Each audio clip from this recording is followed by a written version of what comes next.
I saw a lot more news about the war that I didn't see in the States, about what was going on there that we never heard about horrible, horrible things such as one famous case of a woman who was a teenager, actually, who was kidnapped and raped and murdered by a group of soldiers.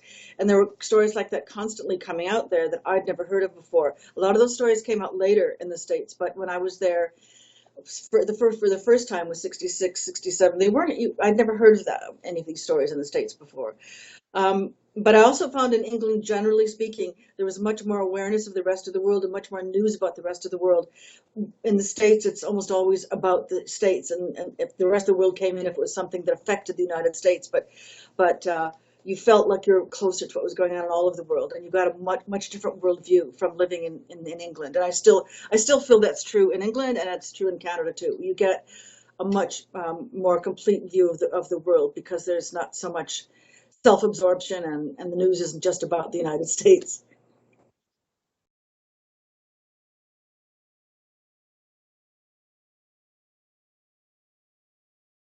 Well, the risks were of having to start all over again in a new country as a young person, as virtually a refugee. Yes, a refugee from middle class life, but I had no connections, I had no job, I had nothing. It was like starting all over again in your early 20s in a new country as two young people.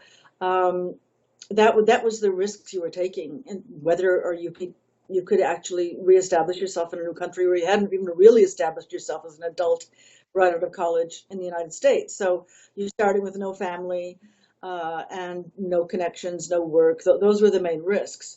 Women were altruistic because they weren't at risk of being drafted. So they were doing things purely because they believed in their ideals, and believed in the person that they were following. Um, by the way, I know I said that men went back and women didn't. That's only anecdotal. I don't really have statistics on that. Just of the cases that I know. The marriages, generally speaking, didn't survive, and often the men went back after the divorce, after Carter granted clemency, but not always. I mean, my ex is still here. A lot of the other ones are still here.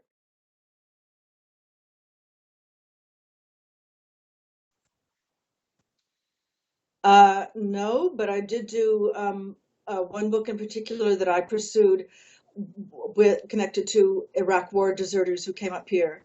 And this was during a period when we had a very right-wing government and they were not supportive of these deserters at all. But one of them I heard on the radio, on national radio, talking about why he deserted. He'd been in Iraq and he'd been sent home on a brief leave, and he came up to Canada, and he just decided he couldn't go back and do all the horrible things they're making him do over there. And when I heard him talk on the radio, um, it just made my hair stand on end. And I found him, and I got him a writer to ghostwrite the book for him. Um, and also the lawyer who was taking his case, and the cases of all of the Iraq War deserters, was an American Vietnam War draft dodger. So he'd been in the Vietnam War draft dodger in the 60s and 70s, and now he was as a lawyer was representing the Iraq deserters in Canada to fight for them to stay. So those things are connected. You're always politically active in that way, I think, all your life once you're influenced by something like that.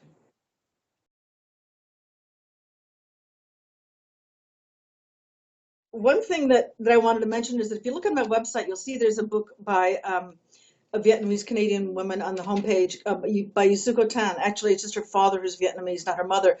But she's fascinated by um, the period of when the 100 years of the French were ruled Indochina, Vietnam, and she's written a novel based on the history of her family.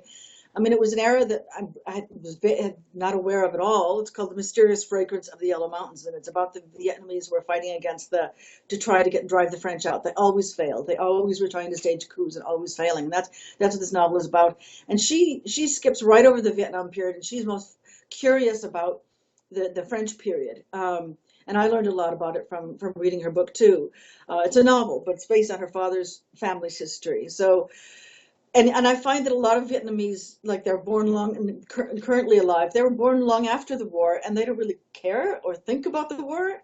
very much because they weren't even alive then, and they sort of want the Americans to get over it. I've also represented another novel about a Vietnam vet, American Vietnam vet, and I couldn't sell rights anywhere all over the world because Europeans would just roll their eyes and say, when are Americans going to get over it? You know, it's all these years later, they're still obsessed with it. So um, both the young ones born after the war and Europeans all over, people all over the world sort of see it as this sort of American obsession. But there's a lot to be learned about the French period as well. The French were in Vietnam a lot longer than the Americans were.